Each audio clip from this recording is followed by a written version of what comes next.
ગમે તેટલા તમે સાચા હશો, સારા હશો, સારા પ્રયત્ન કરતા હશો, પણ તમને પણ ખરાબ બોલનારા લોકો મળી જ આવશે.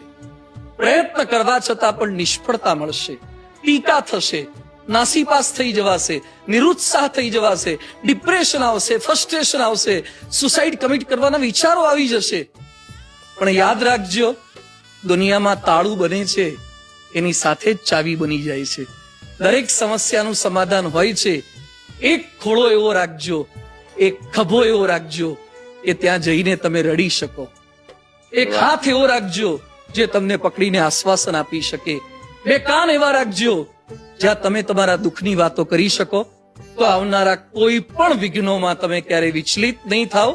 તમે સ્થિર રહી અને સુખેથી પરિવાર સાથે પ્રેમથી આપણે આપણા પરિવારજનો સાથે રહેવું છે, સંપીને રહેવું છે, મા બાપની સેવા કરવી છે, સંતાનોને